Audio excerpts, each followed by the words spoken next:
You mentioned that Daniel Day-Lewis and Anderson worked closely to developing the story. And we do know that Daniel Day-Lewis goes into filming full-on character, but you had to do the fittings for his clothes and be there supervising. What was it like to have Reynolds full on, but it was Daniel Day-Lewis, and you're supposed to be fitting him? And yeah, are you talking about my costuming of Daniel as Daniel, Reynolds? but he's on full on. He's got a lot of his own idea. He knows, I mean, I think part of his preparation is also the outside of that character.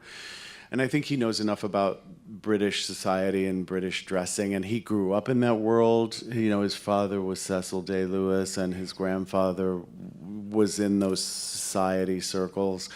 He knows about Drakes and Buds and Anderson Shepherd and having shoes made at Cleverly's, and so it was a real education for me to go around with him to these places. And as far as fitting him, we were mostly, he's a wonderful collaborator. He will look at books with fabric and he'll like this and he'll be like, "Is that all right, Mark?"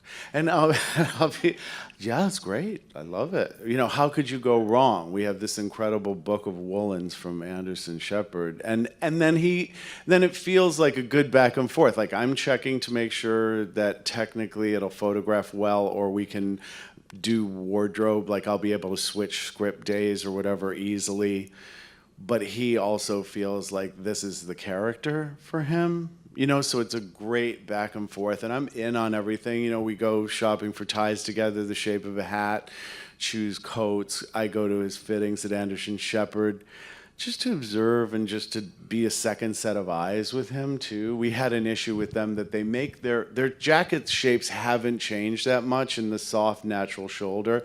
But the trousers have gotten slimmer over the years, so we asked them to make us a more 50s shaped trouser, and we had to have a couple of tries on that one, you know, before we got it. But so it was his idea for the pink socks. I get a text one day that's like, "Pink socks, Gambrelli's in Rome," and I was like, okay.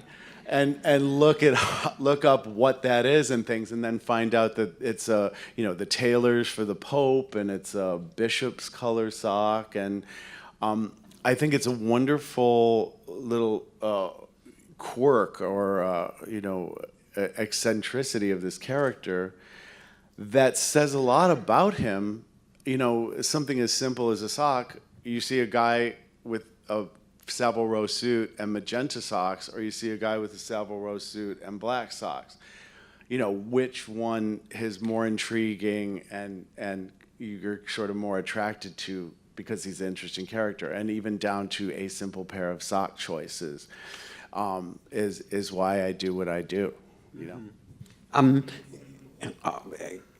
But you know, part of my question was the fact that Daniel Day-Lewis, when he shows up on set, he is Reynolds Woodcock. And was that, from your vantage point, was that something that was exciting, the fact that it was no longer Daniel Day-Lewis? But well, you see, I worked with him on There Will Be Blood as well. Mm-hmm. So luckily in that film, he had the same first name as his character. So you were referring to him as Daniel, and he was Daniel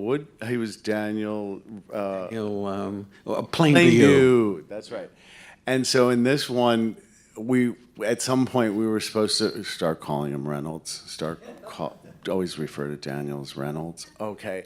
And because we had done so much work ahead of time, and I was very comfortable with him as Daniel, it took me a little bit to start calling him Reynolds. They'd be in rehearsal and doing something, and then there I would be, you know, Daniel, are these your glasses? My assistant would be like, Reynolds. Daniel, are these your glasses?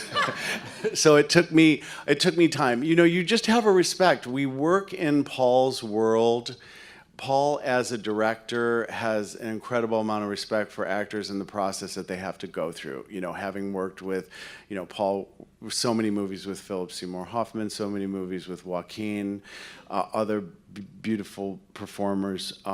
You know, so the whole set is all about fostering what's going to go on screen. So if that's what actors need to get there, then that's what we do. It doesn't seem weird to me at all. It's like I'm in it for the long run. I'm in it to, my job is basically facilitate his vision.